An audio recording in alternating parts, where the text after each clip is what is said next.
what's left for you is Tawaf al-Wada', the farewell Tawaf. Okay, the farewell Tawaf. This can be done anytime afterwards, and the intention can be combined with Tawaf al-Ifada, if not returning to Mecca, according to some narrations. Now I'm going to explain this inshallah. Tawaf al-Wada' is a farewell Tawaf. The scholars differed over it, whether it's a wajib or a sunnah.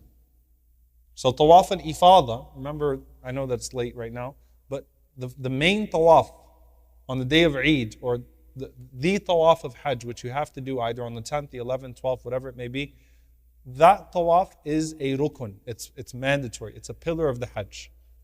Tawaf al-Wada' is either a wajib or a sunnah, the farewell Tawaf. And basically what it is that the last thing a person should do when they leave Mecca, when they leave the Haram, they leave the sacred precinct, is Tawaf. So Tawaf al-Wada' is done towards the end of your trip. Okay? And after Tawaf al-Wada', you cannot buy, you cannot sell, you should not engage in things, buying and selling and things of that sort, except for your food and your essentials and things of that sort. But you can't go shopping after that. That should be towards the end of your trip. It's not reasonable to go do Tawaf al-Wada' and go to the airport. That's very difficult for people. Usually it's going to be like within the last day, within the last 24 hours of your trip, inshallah ta'ala, you go and you do your Tawaf al-Wada'. Now, what happens, and this is what I mentioned about combining the intention. Combining the intention, I want you to understand this. Combining the intention simply means delaying your Tawaf al-Ifada until the end of your trip, to where it takes the place of Tawaf al-Wada' anyway. That's something that's permissible, and that was, Imam Malik rahimahullah, and also within the Hanbali school, that's something that was allowed and that was done. And basically what that meant is, it serves the purpose of Tawaf al-Wada'. Imam al-Nawawi rahimahullah explained it this way. Okay?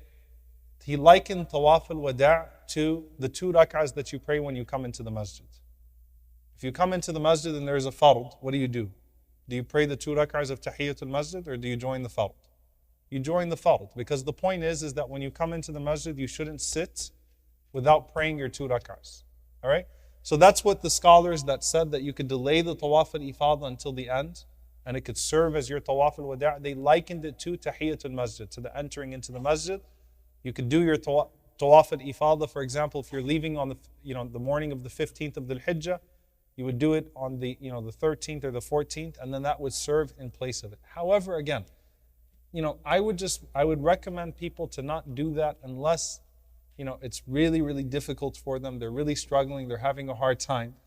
You want to do as much as you can of the Hajj, inshallah ta'ala. You don't get this opportunity much. So if you can do Tawaf al-Ifada and Tawaf al-Wada', that's the best way to go. That's the way we should do it, inshallah ta'ala.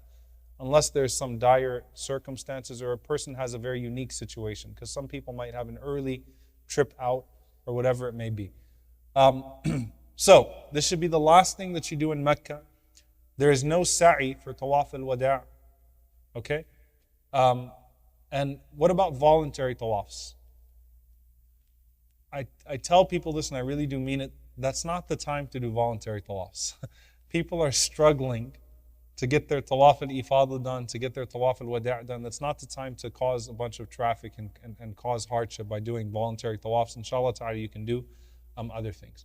Now, if you miss Tawaf al-Wada', let's say that you were late, or let's say that you had to get to the airport, it just didn't work out, something happened, Tawaf al-Wada' was missed. What do you have to do? If you're following the opinion of the majority that it's a wajib, then you'll give a sacrifice. You'll do a fidyah. Okay? If a sister, is on her cycle and she misses Tawaf al-Wada', does she have to do any type of sacrifice or makeup or anything of that sort? No. Okay? There's going to be no makeup for it whatsoever.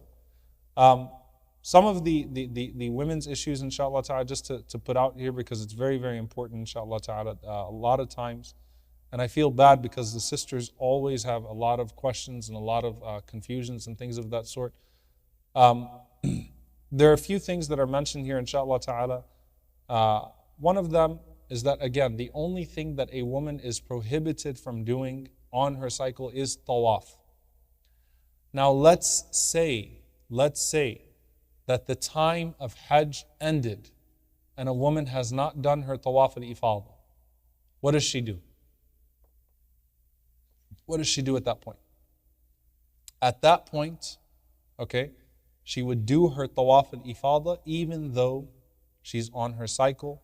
Why? Because now if a person is delaying, now let's say that she's staying for 21 days or whatever it may be, and she can wait. So you can delay your Tawaf al-Ifadah to the 18th, the 19th. Then you should do it then. You should do it when you achieve tuhur, when you achieve your purity.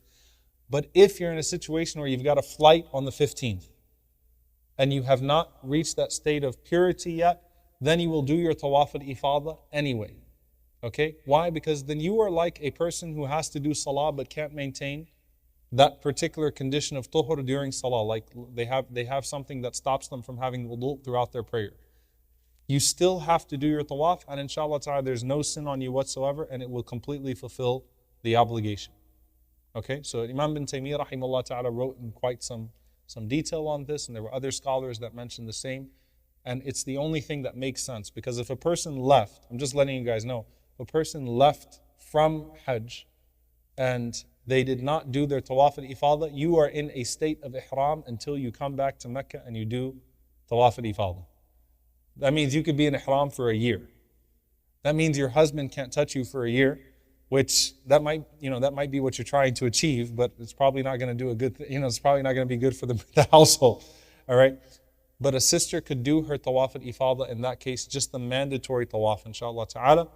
A lot of times you have people that take some sort of pills to delay their cycle or to try to play with it, and usually it doesn't work.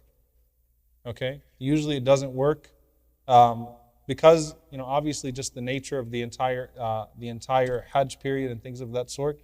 So inshallah ta'ala, while you're there, you can ask those types of questions and you can see those things. Taking those pills, if you've sought medical advice, they're permissible. It's okay, inshallah ta'ala. In fact, there are early narrations of some of the sahabiyat and some of the tabi'at trying to look for remedies so that they could shift their cycle around for the purpose of Hajj. But inshallah ta'ala, if a person finds himself in any situation, there is a way around it. So even if they had to do Tawaf al-Ifadah and the time comes to leave, then they could do their Tawaf al-Ifadah. They don't have to do Tawaf al-Wada'. They don't do any other Tawaf. They only do the mandatory Tawaf that has to be done before you leave Mecca. Okay? Just quickly, should I do Medina? Just the quick things about Medina? There's really nothing to do and nothing really to talk about there. So inshallah ta'ala, I'll just open it up to questions now. By the way, this whole guide is available on hajjpackageusa.com. It's on Hilal Hajj's website. So you can actually get this Hajj step by step, inshallah ta'ala, and you can refer to it throughout the Hajj period, inshallah.